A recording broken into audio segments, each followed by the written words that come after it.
Hello students, कैसे हैं आप सब लोग। आई होप सब अच्छे हैं और पढ़ाई अच्छे से चल रही है सब लोगों की। 11th class also and 12th class also. 12th के तो बोर्ड एग्जाम्स आ रहे हैं, तो सबकी पढ़ाई अच्छे से चल रही है। चलिए आज बात करते हैं limits and derivatives. As you can see on the screen, आज लिमिट्स एंड डेरिवेटिव्स में स्टार्टिंग से बिल्कुल बेसिक से करेंगे। पार्ट 1 की पार्ट 1 लिखा है, this is important for class 11th also and for class 12th also. तो बिल्कुल बेसिक से शुरू करेंगे। सबसे पहले ज्यादा टाइम वेस्ट नहीं करेंगे और इसमें बहुत सारी ट्रिक्स और मैं आपको कुछ फॉर्मुलेज ऐसे बताऊंगी which will be helpful in class 11th also and class 12th also. तो एंड तक वीडियो को देखिए ताकि आप लोगों को चीजें समझ में आए कि एग्जैक्टली लिमिट होती क्या है। सबसे पहले समझेंगे कि मीनिंग क्या होता है। आपको अच्छा लगता है तो अपने दोस्तों के साथ भी शेयर करते जाइए और उनको बताते जाइए कि you can like clear your concept of limits from here. चलिए सबसे पहले बात करते हैं यहाँ से लिमिट्स होती क्या है। What do you mean by limit? Limit का मतलब क्या होता है? अगर नॉर्मल लैंग्वेज में हम बात करें, limit is what? Limit is like किसी भी एक सर्टेन प्लेस तक आपको पहुंच जाना है, एक certain height we can say और certain like fixed point we can say कि एक लिमिट हमारे पास दी है, वहां तक मुझे पहुंचना है। सपोज यहां से मेरे पास है 100 रुपीज, ठीक है। सपोज मेरे पास 100 रुपीज है और उस 100 रुपीज को यूज करके मैं एक फिक्स डिस्टेंस तक ही जा सकती हूँ। I can travel till a fix distance using this 100 rupees. अब चाहे इस डायरेक्शन में जाओ, इधर जाओ, इधर जाओ, इधर, in any direction you can go, but आपके पास 100 रुपीज है तो वो एक लिमिटेशन होगी। वो 100 रुपीज ना आपके पास एक लिमिटेशन है कि आप उससे आगे ट्रेवल नहीं कर सकते अगर आपके पास पैसे नहीं है तो। So basically this is normal meaning of limit in terms of English and normal language we can say, but we need to study this limit in terms of maths. Actually जो limits होता है, limit एक बहुत छोटा सा concept है, एक बहुत सा we can say एक बेसिक चीज है या एक बहुत छोटा सा, it's a small topic of a huge study.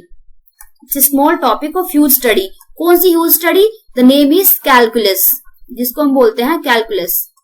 ये आपके पास 12th स्टैंडर्ड में आता है कि बहुत सारे चैप्टर्स होते हैं कैलकुलस में। इसमें भी अगर आप देखें, अगर बेसिक करें तो सबसे पहले कैलकुलस का जो बेसिक पॉइंट है वो आता है limits and derivatives. Limits and derivatives ये आपका बेसिक है बिल्कुल कैलकुलस शुरू करने का। उसके बाद डेरिवेटिव्स को थोड़ा एक्सटेंड करते हैं तो डिफरेंशिएशन बनता है। फिर जब डिफरेंशिएशन का इंटीग्रेशन प्रोसेस लेते हैं, then we go inverse process लेते हैं, then we go for the integration. और इसी में ऐड होता है area under the curves, area under the curves, जहां पे लिमिट आ जाती है फिर से एरिया अंडर कर्व्स। और फिर लास्ट में आपके पास आता है डिफरेंशियल इक्वेशंस। तो ये सारे चैप्टर्स मिला के बनाते हैं अपना calculus. Clear? So this is basically. अब कैलकुलस होता क्या है अगर हम बात करें सिर्फ कैलकुलस की। कैलकुलस होता है कि सपोज आपके पास दो सेट है। एक है जो वैल्यूज एक्स ले रहा है यहाँ पे, और यहाँ पे कोई एक फंक्शन दे रखा है आपको, ठीक है। कैलकुलस कहता है इट इज ए स्टडी। किस चीज की स्टडी? स्टडी है ये कि अगर यहाँ पे आपने सपोज एफ एक्स, मैं यहाँ पे क्या लेती हूँ, let suppose x square. Suppose मैंने यहाँ पे एक एक्स था और मैंने यहाँ पे ले लिया एक फंक्शन एज एक्स स्क्वायर। मैंने यहाँ पे वैल्यूज दी है एक्स को 1, 2 एंड 3। तो अगर मैं देखूं कि एक्स के करस्पॉन्डिंग में अगर मैंने एक्स को 1 लिया तो फंक्शन एफ एक्स की वैल्यू क्या हो जाएगी? That will remain 1। 2 लिया तो it will give me value 4 और 3 लिया तो it will give me value 9। तो आप देख रहे हैं कि जैसे जैसे मेरी x की वैल्यू चेंज होती जा रही है वैसे वैसे मेरा फंक्शन भी वैल्यू अपनी चेंज करता जा रहा है। So calculus is nothing but study of change in the value of function. It is what it is, study in the change of value of function as points in the domain changes. किस चीज की study है? It is study in the study of change in the value of function as point in domain changes. जैसे जैसे आपके domain में, जो आप ये पहले वाला आपका डोमेन होता है, दूसरे वाला आपका रेंज होता है, तो जैसे जैसे आपके डोमेन में पॉइंट्स चेंज होंगे वैसे वैसे कि आपकी फंक्शन की वैल्यूज भी चेंज होती जाएगी। This study we call as calculus, ठीक है। अब ये हो गया कैलकुलस। अब बात करते हैं लिमिट्स की। लिमिट होता क्या है? जैसे कि मैंने अभी एग्जाम्पल लिया था F X equal to X square, उसी चीज से मैं शुरू करूंगी। Let's suppose F X equal to X square. बहुत छोटा टॉपिक है, इतनी कोई बड़ी चीज नहीं है कि आपको समझ नहीं आएगा। ध्यान से समझिए। F X equal to X square, क्योंकि समझेंगे नहीं तो कुछ होगा नहीं। 11th में नहीं होंगे तो 12th नहीं कर पाओगे, और अगर 12th में जाना नहीं है तो ठीक है मेरे पास ही रहना, हम अगले साल भी इसी क्लास में पढ़ेंगे, ठीक है। सो जो बच्चे, अरे भैया सोना नहीं है, उठ जाओ, जो सो रहे हैं, देखो ये भाई साहब सो गए चश्मा लगा के, हाँ आप ही को बोल रही हूँ, उठ जाइए। तो एफ एक्स आपके पास दिया है F X equal to X square as. अब सपोज मैंने इसका ग्राफ क्या होता है, ग्राफ होता है इट्स ए पैराबोला, ये होता है इस तरह का। तो इस फंक्शन को देखो एज सपोज मैं x की तरफ अप्रोच कर रही हूं, suppose I am approaching towards x, तो अब ये है हमारा 0,0, तो 0 कहां पे होगा, यहाँ पे। तो मैंने क्या किया, मैं यहां से अप्रोच कर रही हूँ x की तरफ, धीरे धीरे slowly I am going towards 0। इसी तरीके से अब मैं यहां से भी जा सकती हूँ, मैं यहां से भी जा सकती हूँ, वो अलग चीज होगी। तो जैसे जैसे मैं x की तरफ अप्रोच करूंगी मेरी x² की वैल्यू चेंज होती जाएगी। इसका मतलब x को जो f(x) का जो आंसर होगा, कुछ एक some limit it will give me, it some answer आएगा जिसको हम लिमिट बोल सकते हैं कि उसका हमें एक लिमिट दे रहा है।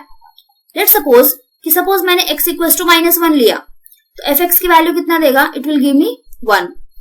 फिर मैंने x को क्या लिया, मैंने लिया -0.5, तो it will give me what, it will give मी 0.25, 0.25। तो जैसे जैसे मैंने x की तरफ, मैं 0 की तरफ अप्रोच, फिर से मैं कहा जा रही हूँ, अब मैंने x को क्या लिया, 0 ले लिया। अब ये क्या देगा आंसर, देखो अब जैसे जैसे मैं 1 से 0.5 फिर 0 पे गई, तो वैसे वैसे x की वैल्यू भी क्या कर रही है, चेंज हो रही है, और it is approaching towards 0, it is approaching towards 0। तो इन जनरल हम कह सकते हैं कि जैसे जैसे as I am changing value of my domain, my function is also changing with respect to that point, कि जैसे जैसे मैंने अपने x को चेंज किया उसी तरीके से मेरा फंक्शन भी क्या हो रहा है, चेंज हो रहा है। और जो ये फंक्शन चेंज होता है, जो इसका आंसर आता है, उसी को हम बोलते हैं लिमिट ऑफ द फंक्शन, उसको हम क्या बोलते हैं, लिमिट ऑफ द फंक्शन। जैसे जैसे मेरा डोमेन चेंज होगा वैसे वैसे मेरी वैल्यूज चेंज होगी। और लिखने का तरीका कैसे है, लिखते कैसे हैं, इन जनरल अगर मैं बात करूं, जनरली लिखते कैसे हैं, लिखते हैं हम कि लिमिट पूरा नहीं लिखेंगे, LIM लिखेंगे। लिखने का तरीका, limit x approaching some towards some point A ले लेते हैं, A ले लीजिए। In some books you will get C also, so that is not a big deal.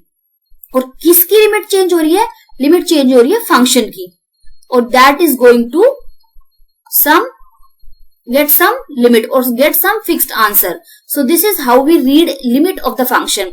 Limit क्या कहता है कि limit as domain is approaching towards some different values, function is also taking some different values, and that value we call it that as limit of the function. तो ये मतलब होता है limit का कि कोई भी अगर डोमेन में आपका पॉइंट चेंज हो रहा है तो अकॉर्डिंगली आपके पास फंक्शन की वैल्यू भी चेंज होती है। ठीक है, तो ये हो गई नॉर्मल बात। अब आगे बात करते हैं, जिसे मैंने यहाँ पे लिखा है कि लिमिट कैसे लिखने का तरीका है।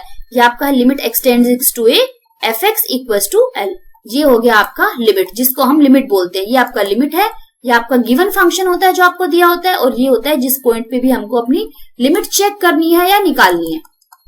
क्लियर?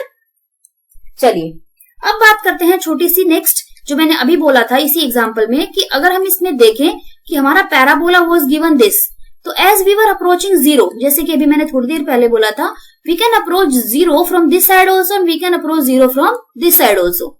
तो x इधर से भी जा सकता है 0 की तरफ, और x इधर से भी जा सकता है। अब अगर आप देखो, ये मेरा लेफ्ट हैंड साइड है, this is my left hand,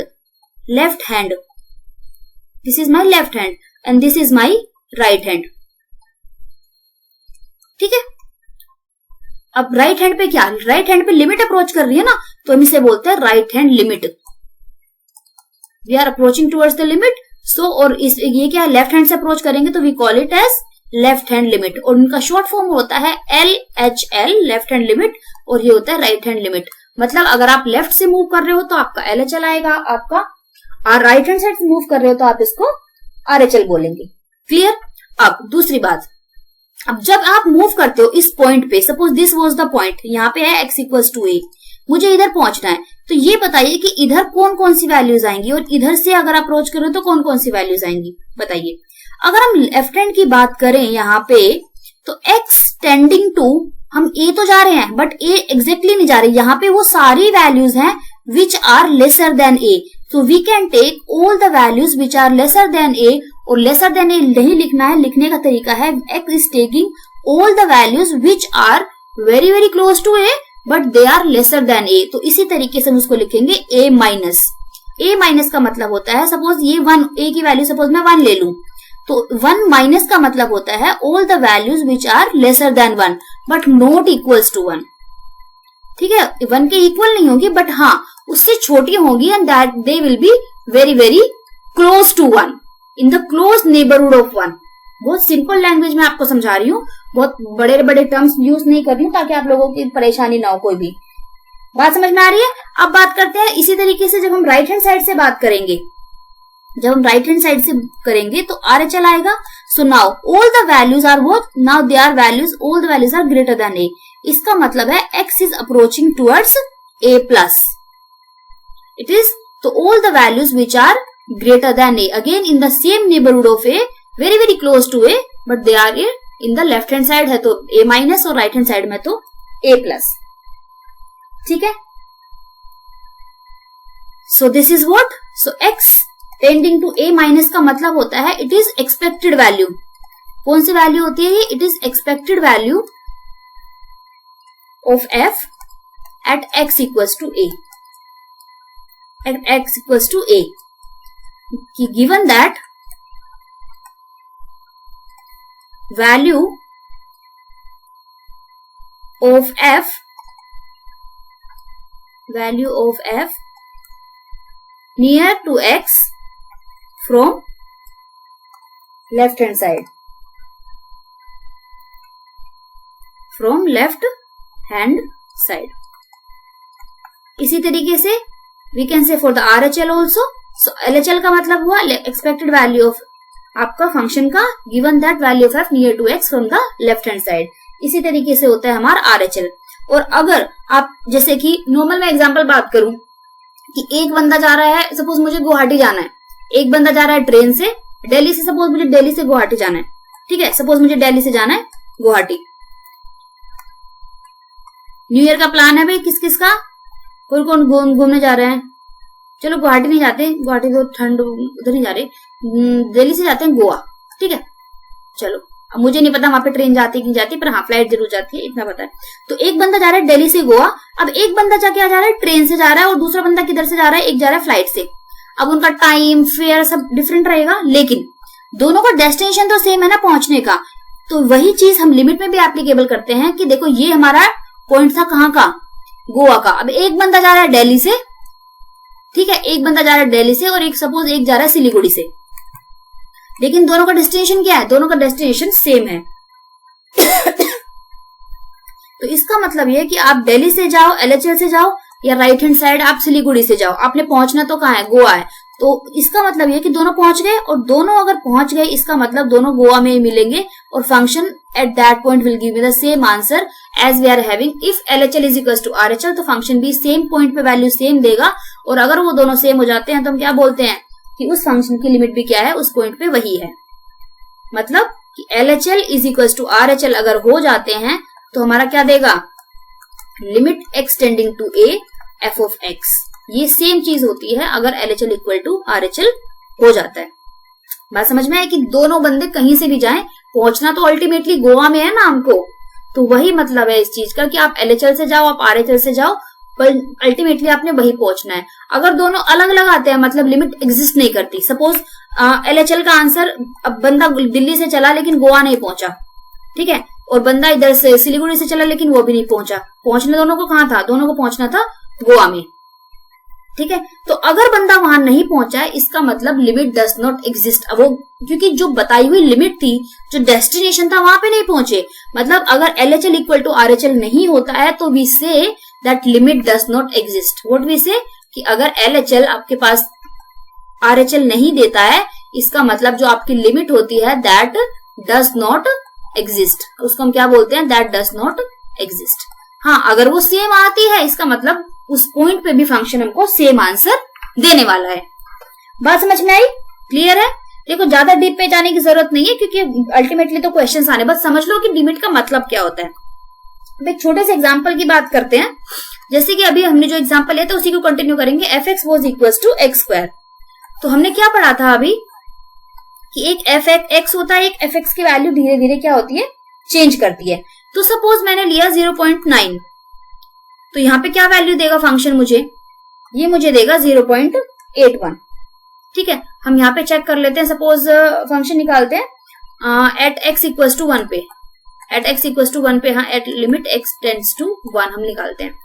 तो अगर इस फंक्शन की वैल्यू देखो आप, ये हमारे पास ग्राफ होता है, अब 1 पे मुझे पॉइंट पे निकालना है, तो 1 पे मैं क्या करूंगी, सपोज दिस इज 1, तो 1 पे मुझे चेक करने के लिए इधर भी से जा सकती हूँ, इधर से भी जा सकती हूँ। So I can take all the values which are lesser than 1 and I can take all the values also which are +1। तो अगर दोनों सेम होती हैं, इसका मतलब 1 पे वैल्यू सेम आएगी, LHL इक्वल टू RHL आना चाहिए। अब LHL में मैंने क्या लिया, जैसे 0.9 लिया, 0.9 कौन सी आएगी, this is the LHL part, this is my LHL part.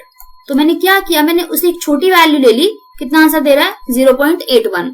अब मैं लेती हूँ राइट हैंड साइड में, राइट हैंड साइड में क्या वैल्यूज होंगी, देट विल बी 1 से बड़ी, 1 से पॉइंट, चलो 1.1 ले लेते हैं, तो 1.1 का मतलब 1.21, और अल्टीमेटली बताओ this is nothing but approximate to 1 and this is also nothing but approximate to 1। तो इसका मतलब क्या हुआ कि LHL और RHL क्या दे रहा है, सेम नेबरहुड में, हमारे जो दोनों के लेफ्ट और राइट के जो नेबरहुड है, जो लेफ्ट और राइट के नेबरहुड है, उसमें हमें दोनों को सेम वैल्यू दे रहा है, it is giving me the same value. इसका मतलब ये हुआ कि जो हमारा limit x tending to 1 minus था, that is same as limit x tending to 1 plus and which is equal to 1। ये 1 हुआ, और इसका मतलब this is also equal to limit x tending to, सिर्फ 1 लिखेंगे और यहाँ पे हमारा आ जाएगा function. So this is the meaning of limit, कि when LHL equal to RHL, उस पॉइंट पे भी आपकी वैल्यू क्या होती है, सेम होती है। बात समझ में आई?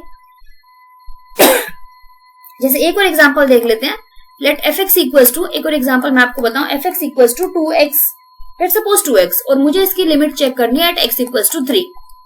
अब 2x इक्वल्स टू 3, 2x का क्या ग्राफ बनेगा, it is straight line passing through origin. सीधी नहीं बनी है, कोई बात नहीं, आप सीधी बना लेना स्केल से, मेरे पास स्केल नहीं है, ठीक है।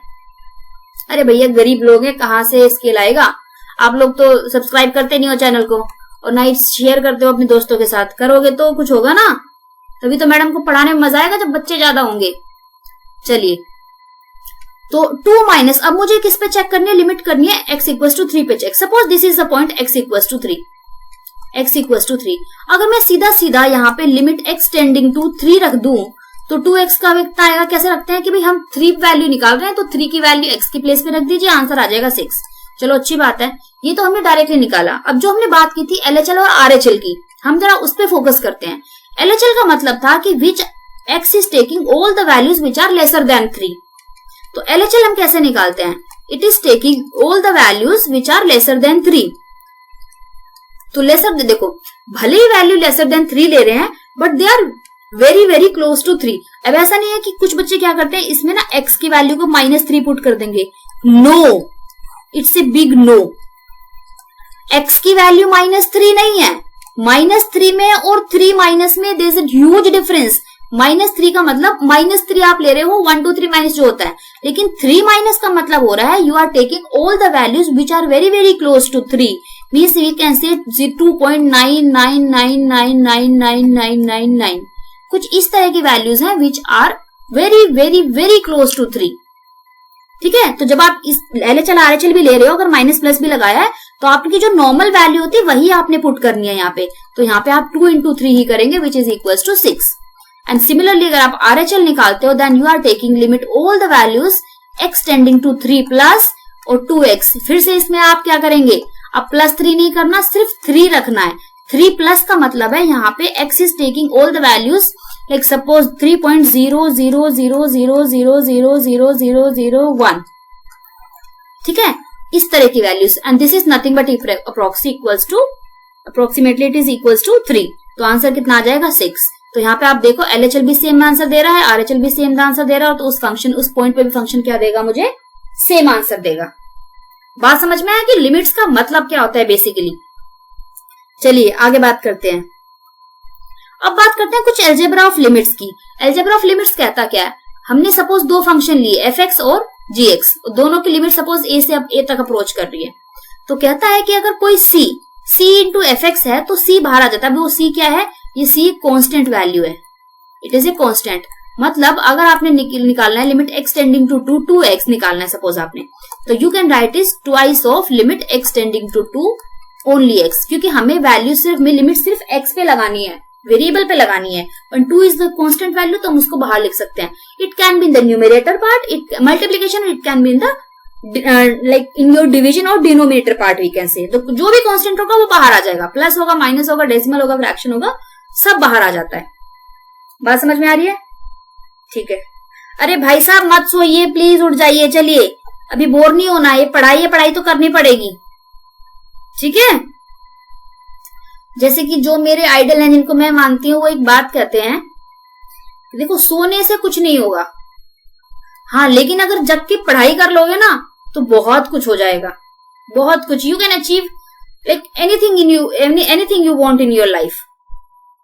इसलिए पढ़ाई, देखो मैं खुद में घर में बोलती हूँ, जो करना है करिए, कोई लिमिटेशन नहीं है। आपको खाना है, पीना है, बाहर घूमना है, टीवी देखना है, फोन चलाना है, do everything, but ultimately the last option is पढ़ाई। पढ़ाई नहीं करोगे तो कुछ नहीं होगा, पढ़ाई तो करनी ही पड़ेगी, चाहे जो करना है कर लो। बात समझ में आती है? चलिए अब बात करते हैं, ज्ञान खत्म, थोड़ा पढ़ाई पे आ जाते हैं। चलिए, और स्पेशली मैं लड़कियों को बोलती हूँ, भाई पढ़ाई कर लो, कल को तुम्हारे ये जो बैठे ना हाथ साथ में, तुम्हारे भाई मत बोलो, ठीक है, सॉरी भाई, भाई नहीं बोल रही, ये जो भी बैठे हैं तुम्हारे दोस्त बैठे हैं, वुड भी हो सकता है किसी के वुड भी हस्बैंड होंगे, तो यही लोग तुमको बोलेंगे अगर पढ़ाई नहीं करोगे तो भाई तुमने पढ़ाई तो की नहीं है, कितने पैसे मैं कमा के लाऊं, तुम्हारे तो बहुत खर्चे होते हैं। इसलिए लड़कियों को बोलती हूँ कि प्लीज अपने खर्चे खुद करो, सेल्फ इंडिपेंडेंट बनो, किसी के बाप के सामने हाथ मत फैलाओ। क्लियर कट मैं बोलती हूँ, स्पेशली लड़कियों को, and this is applicable for boys also. तुम पढ़ाई नहीं करोगे ना तो कोई लड़की तुम्हारी गर्लफ्रेंड नहीं बनने वाली, गर्लफ्रेंड बन जाएगी तो वाइफ तो कोई नहीं बनने वाली। बैंक बैलेंस देखती हैं आजकल की लड़कियां, शक्ल सूरत हो कि ना हो, ठीक है। नो बेटा no, this is not applicable for my case. मैं सेल्फ इंडिपेंडेंट हूँ, बाकी मुझे जरूरत नहीं है किसी के पैसे की। चलिए दूसरी बात करते हैं, लिमिट एक्सटेंडिंग टू ए। अब दो फंक्शन अगर प्लस माइनस में है तो you can separate the limits also. चलिए तीसरा कहता है कि लिमिट अगर, अब दो फंक्शन, ये तो प्लस माइनस का हो गया, ये स्केलर मल्टीप्लीकेशन हो गया, और दिया है सिर्फ दो फंक्शन अगर मल्टीप्लीकेशन में है, स्टिल बेटा you can separate the limits. और फंक्शन अगर डिवीजन में है, still again you can separate the limits. Limits में आप कुछ भी कर सकते हैं, scalar multiplication, addition, subtraction, multiplication, division. Division में बस ध्यान रखना है कि नीचे वाला जीरो नहीं होना चाहिए, as we have the rational number, नीचे वाला जीरो नहीं होना चाहिए। The same applicable to the limits also. So ये कुछ एल्जेब्रा है, ठीक है। अब बात करते हैं कुछ फॉर्मुलेस की बात कर लेते हैं। These are the formulas you can use directly for your questions for limits, ठीक है। अब 11th 12th वालों के लिए कौन कौन से जरूरी हैं? cos x इक्वल टू 0, ये वाला जरूरी है। Then most important sin x by x हमेशा क्या होता है? 1। अब sin x by x तब 1 होता है भाई जब आपका जो x है वो भी 0 होना चाहिए, मतलब sin के साथ जो एंगल है वही एंगल सेम होना चाहिए नीचे, और वही एंगल अप्रोच करना चाहिए 0 पे, तभी आंसर 1 बनेगा। ऐसे ही कुछ भी नहीं बना देना। क्या बोला है? साइन के साथ जो एंगल है वो सेम एंगल नीचे होना चाहिए और वही एंगल अप्रोच करना चाहिए 0 पे, तभी आंसर देगा 1। Same applicable for tan also, tan के साथ जो एंगल है वही नीचे होना चाहिए और वही अप्रोच करना चाहिए 0 पे, तो भी वो क्या देगा? 1। और ये प्रॉपर्टी ना बेटा सिर्फ साइन और tan के लिए एप्लीकेबल है, cos के लिए एप्लीकेबल नहीं होती। क्यों? क्योंकि cos में जब आप 0 पुट करोगे यहाँ पे तो cos 0 तो वैसे ही 1 होता है, ठीक है। तो नीचे x हो ना हो कोई फर्क नहीं पड़ता, हाँ तब वो 1/0 इन नोट डिवाइड जरूर हो जाएगा। क्लियर? अब आते हैं नेक्स्ट वाले पे, ये इसकी जरूरत नहीं क्योंकि इसको हम निकालना सीख लेंगे कैसे होता है, ठीक है। अब है साइन इनवर्स। इनवर्स वाला फंक्शन 11th वालों के तो नहीं है, पर हाँ हो सकता है 12th में JEE वगैरह में आपको ये काम आ जाए। तो साइन इनवर्स जब ट्रिग्नोमेट्रिक फंक्शन देता है तो अगेन उसके साथ भी, साइन इनवर्स के साथ भी क्या होता है? एंगल सेम होना चाहिए, अप्रोच होना चाहिए 0 और आंसर आ जाता है 1। और ये जो है, ये वाले जो फॉर्मूलाज है मैंने दिए हैं, ये JEE वालों के लिए हैं। 11th 12th में इनका हार्डली ही कोई यूज है, ज्यादा नहीं होता, थोड़ा कम ही होता है, इतना कहिए। e to the power x क्या देगा? क्योंकि e टू द पावर अगर आप 0 पुट करोगे तो आंसर क्या आएगा? Any number to the power 0 is 1 always. अब e to the power x minus 1 upon x क्या होता है? 1 होता है। सेम यहाँ पे कर दिए, ये होता है। Then log of 1 plus x by x is 1। और ये होता है भाई जो 11th की स्टैंडर्ड प्रॉपर्टी है कि लिमिट अगर x tends to a approach कर रही है तो x to the power n minus a to the power n divide by x minus a। देखो दोनों ना सेम होने चाहिए, x यहाँ पे और नीचे सेम होना चाहिए, और दोनों की पावर भी क्या होनी चाहिए? सेम होनी चाहिए। और वही जो x माइनस ए नीचे है वो अप्रोच करना चाहिए x टेंड्स टू a पे, तब वो आंसर क्या देगा? पावर आज जो पावर थी ना दोनों की सेम, वो आ जाएगी आगे, यहाँ पे आएगा आपका कांस्टेंट, ए कांस्टेंट है यहाँ पे, ए क्या है कांस्टेंट, तो कांस्टेंट के ऊपर क्या आ जाएगा पावर एक कम हो जाती है। So this is formula for limit जो हम बार बार यूज करेंगे। Clear? So just go through these formulas once and now we just move on to some examples. बात करते हैं कुछ एग्जांपल्स की, एग्जांपल्स करने कैसे हैं। अब सबसे पहला काम होता है, सबसे पहले जब एल्गोरिथम अगर हम बात करते हैं, सबसे पहले directly put your limit, directly put your limit, जो भी आंसर आपने दिया ना पुट योर लिमिट, फॉर्मूले में पुट कर, क्वेश्चन में पुट करके देखिए क्या करेंगे इसमें। जैसे इसमें पुट करें, अगर मैं यहाँ पे है limit x tending to 1 3x square plus 2, तो अगर मैं यहाँ पे डायरेक्टली पुट कर दूं इसका आंसर, और दूसरी बात जैसे आप लिमिट पुट कर देते हैं ना, फिर वो लिमिट वैनिश हो जाती है, बार बार लिखना नहीं होता उसको, आपको तब तक लिमिट लिखना है जब तक कि आप उसको पुट नहीं कर देते। As soon as you put your limit no need to write it again. So limit x tending to what में अगर मैं पुट कर दूं तो क्या देगा, जहां जहां पे एक्स है आप वहां पे इसका आंसर रख दीजिए 1, आपका आंसर आ जाएगा। It will B 3 + 2 it will B 5। This is very simple and basic question. और दूसरी बात, ऐसे क्वेश्चन पेपर में आते नहीं है, ठीक है, ये बहुत बेसिक सी चीज है। अब बात करते हैं क्वेश्चन नंबर 2 की। चलिए ये अच्छा क्वेश्चन है, इससे पहले ना ये देखते हैं। Limit x tending to 0 x - 1 upon x square minus 0 1। अब मैम बोलेंगे मैम आपने कहा था कि भाई आंसर है ना क्या पुट कर दो, 0 पुट कर दो, चलो कर देते हैं। तो क्या देगा 0 - 1 डिवाइड बाई 0 - 1 क्या होता है, इट इज -1 बाई -1, आंसर आ जाएगा कितना 1। अच्छी बात है, ठीक है 1 आंसर आ गया। सपोज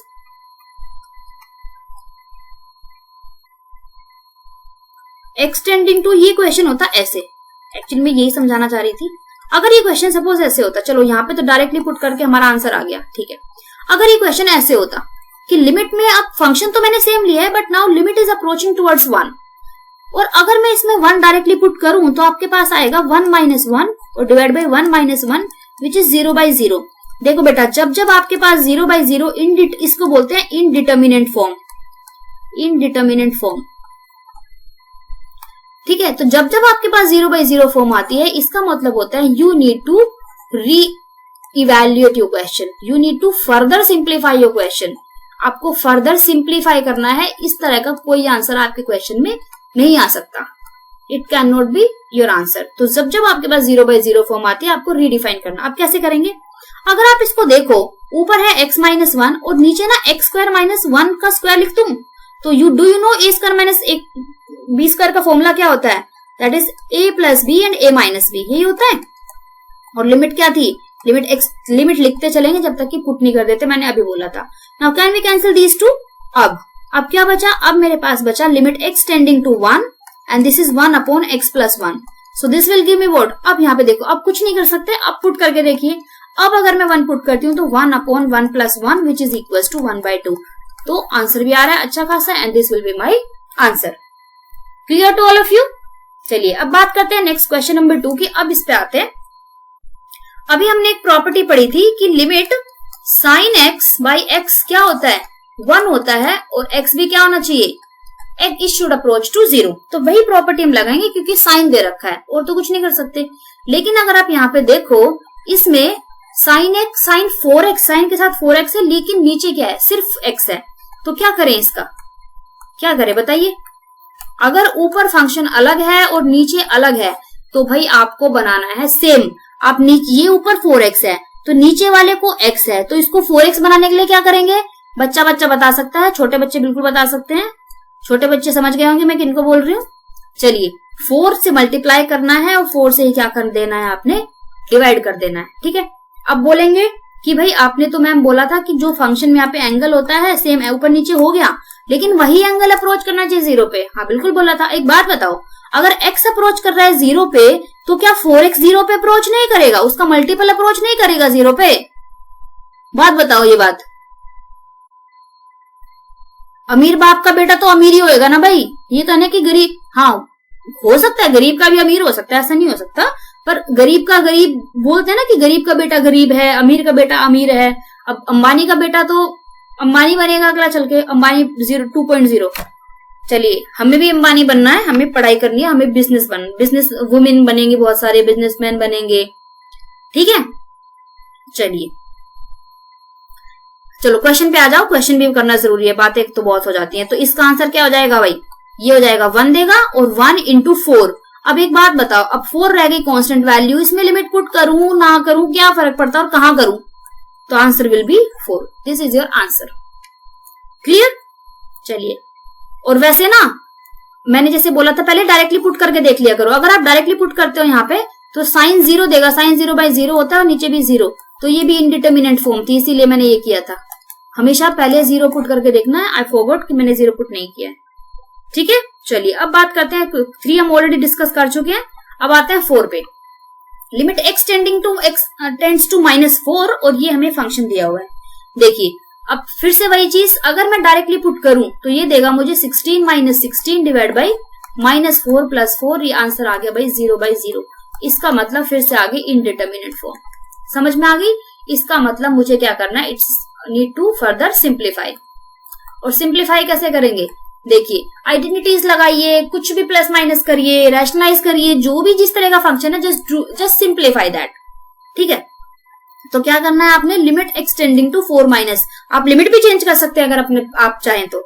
सिखाऊंगी मैं आगे कि कैसे लिमिट चेंज करते हैं। अब फिर से इस 16 को we can write 4 square, apply the formula of what, a square minus b square, favourite formula है ये इसका, और नीचे कर दो x + 4, कितना बचा, x - 4 बचा, लेकिन लिमिट भी तो थी भाई, लिमिट एक्सटेंडिंग टू -4 थी। अब पुट करके देखो, -4 कितना आंसर दे रहा है, -8। लो भाई आंसर आ गया। Clear? So this is how to solve questions of limit. Question number, अभी अच्छे लग रहे हैं, ठीक है, अभी तो लग रहा होगा बहुत बढ़िया है, मजा आ रहा है ना, अभी अच्छे लग रहे हैं। अभी अच्छे ना, जब 12th में जाओगे ना तब तुमको पता चलेगी, जब कॉन्टिन्यूटी चेक करनी पड़ेगी यूजिंग लिमिट्स, क्योंकि लिमिट्स का रोल है। लिमिट अगर बेटा नहीं सीखोगे ना तो कॉन्टिन्यूटी नहीं कर पाओगे 12th स्टैंडर्ड में, ना कॉन्टिन्यूटी कर पाओगे ना डिफरेंशिएबिलिटी कर पाओगे। और कई बार जेडब्ल्यू वालों को तो पता है, उनकी तो डिफरेंशिएशन और इंटीग्रेशन में भी लिमिट्स आ जाती हैं।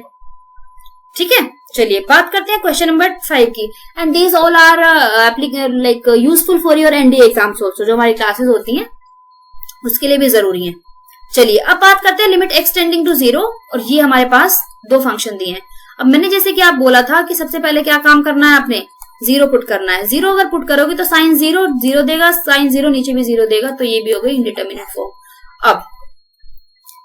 अब क्या करें, अब मैंने जैसे आपको बोला था कि अगर आपके पास 2 फंक्शन ऊपर नीचे हैं तो आप लिमिट को भी क्या कर सकते हैं, आप लिमिट को भी चेंज कर सकते हैं।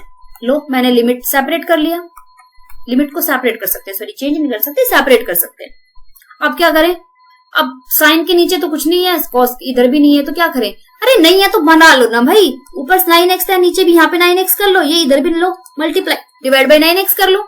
सिमिलरली यहाँ पे 7x से मल्टीप्लाई और डिवाइड कर लो। अब x अप्रोच करना है 0 पे, तो 9x भी किस पे अप्रोच करेगा, 0 पे, और 7x भी किस पे करेगा, 0 पे।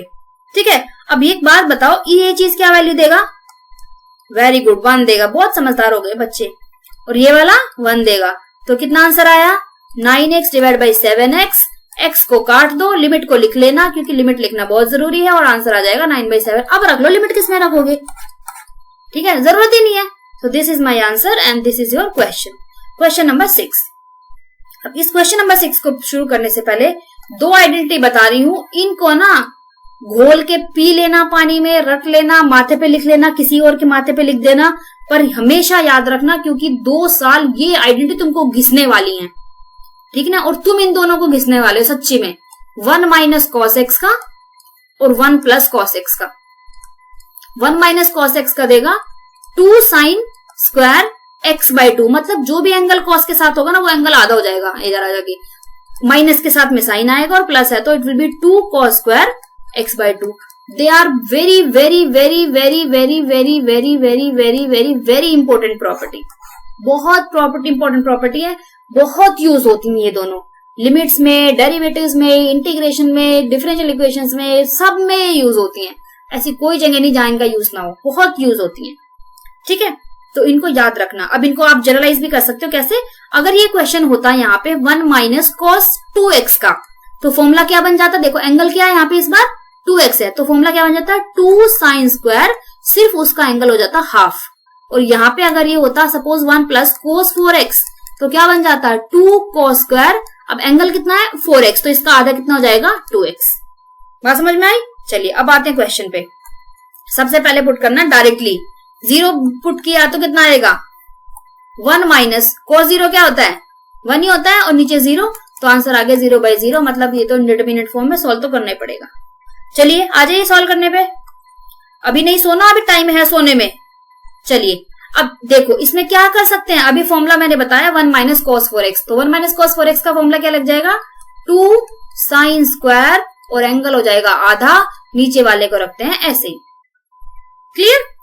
अब करते हैं further simplify. Limit x tending to 0, 2 को लिख लेते हैं बाहर। अब इसे एक बात बताओ, इसे मैं लिख लूं sin 2x into sin 2x, 2 बार लिख लूं, कोई परेशानी तो नहीं है, नहीं ना। इधर है x बस, और क्या कर सकते हैं, यही कर सकते हैं ना। चलिए कुछ नहीं, कोई बात नहीं, करेंगे। अब यहाँ पे अगर मैं इसको साथ अटैच भी करना चाहूं तो ऊपर तो 2x है, नीचे x है, तो क्या करते हैं लो भाई 2 से मल्टीप्लाई डिवाइड कर लिया मैंने, कोई परेशानी नहीं जी, कोई परेशानी नहीं है। इस वाले की चलो ये तो 1 दे देगा वैल्यू, ये तो बन गया काम। इस वाले का क्या करें, इसमें तो नीचे कुछ भी नहीं है, तो लो इधर भी 2x कर लेते हैं, इधर भी 2x कर लेते हैं, तो ये भी 1 बना दे रहा है। तो क्या बचता है मेरे पास, sorry, so now I am left with limit x tending to 0, 2 और ये वाला 2 कितना बना देगा 8, और x भी बचा है तो x। अब x को पुट कर दो, 8 इंटू 0, आंसर विल बी 0। कोई परेशानी नहीं, आ जाने दो 0। 0/0 फॉर्म नहीं होना चाहिए, आंसर तो 0 आ सकता है। क्लियर। अब बढ़ते हैं क्वेश्चन नंबर 7 की तरफ। देखो बहुत सा सिंपल सा टुच्चा सा क्वेश्चन है सच्ची में। लिमिट x टेंडिंग टू 0 है, पुट करते हैं जरा सबसे पहले tan 0 की वैल्यू 0, नीचे भी आ जाएगा 2 इंटू 0 0। इंडिटरमिनेट फॉर्म फिर से सिंप्लीफाई करते हैं, लिमिट x टेंडिंग टू 0। अभी आपने ये वाला भी पढ़ा था कि x अगर नीचे सेम है तो भी वैल्यू क्या देता है 1 देता है। तो इस बात की वैल्यू बताओ मुझे, क्या दे देगा, ये हो गया ना 1, और इंटू में क्या बच गया 1/2 बाहर था, ये लो लिमिट x टेंडिंग टू 0। अब x बचा ही नहीं है तो आंसर कितना आ गया 1/2। This is how you need to solve your questions of limits. Clear है। I think this is the last question. फिर से अभी मैंने एक फॉर्मूला बताया था, वही फॉर्मूला आपने अप्लाई करना है इसमें। पुट करिए पहले 0/0 फॉर्म देगा, फिर से सॉल्व करके देख लीजिए। अब करिए simplify. Limit x tending to 0 separate कर लेते हैं लिमिट, क्योंकि 2 फंक्शन है, ऊपर cos है नीचे साइन है। चलिए 1 माइनस cos x का क्या फॉर्मूला बताया था अभी 2 sin स्क्वायर, कितना x आएगा, 2x का एंगल ऑफ करोगे तो x बचेगा, और नीचे कितना है sin 3x। अब जरा सेपरेट कर लेते हैं, sin 3x के नीचे कुछ नहीं है तो लो भी 3x इंटू 3x कर लिया, multiply divide by sin 3x, क्योंकि हमें अपने बनाना है इसको 1, क्योंकि x अप्रोच था x 0 पे तो 3x भी करेगा 0 पे, ये बन गया 1। चलो डिनोमिनेटर की तो बात खत्म होगी, नीचे आ गया 3x, limit x tending to 0। अब आते हैं न्यूमरेटर पे, इसको क्या करें, अब यहाँ पे भी इसको ना 2 बार लिख लो sin x into sin x। अब फिर से इसमें क्या करना है, डिवाइड मल्टीप्लाई, डिवाइड मल्टीप्लाई, क्यों, क्योंकि हमें तो अपने 1 बनाने से मतलब है। ये 1 बन गया, ये 1 बन गया, बचा क्या ऊपर लिमिट x टेंडिंग टू 0, ऊपर भी क्या बचता है 2 इंटू x। ठीक है, तो कितना बचा 1x का जाएगा, 2x/3 बचेगा, और लिमिट पुट करोगे कितना टेंडिंग टू 0। अब लिमिट ऊपर पुट करो, कितना आ सकता है 0/3, और 0/3 क्या होता है नॉट डिफाइंड होता है, इट इज 0 ऑलवेज, तो 0/3 0, और आंसर आपका 0 हो गया। कोई बात नहीं, क्या फर्क पड़ता है, देखो 1 डिवाइड बाई 0 नॉट डिफाइंड होता है, 0 डिवाइड बाई 1। बहुत सारे लोगों किसको नहीं पता, ये नहीं होता, बताओ। ठीक है, तो वीडियो अगर आपको अच्छा लगा हो, चीजें समझ में आई हो, तो share with your friends and try to complete your NCERT also. जहां क्वेश्चन मिले, जैसे मिले आप प्रैक्टिस करिए, जो नहीं होता है tell me in the comment section. दोस्तों को बताइए कि यहाँ से पढ़ सकते हैं, और subscribe the channel. In the next video we will start with the derivatives की बेसिक क्या होता है डेरिवेटिव्स का, और नेक्स्ट वीडियो में मिलेंगे जल्दी ही, ताकि आप लोगों को मैं अच्छे से चीजें समझा सकूं। Till then take care and bye.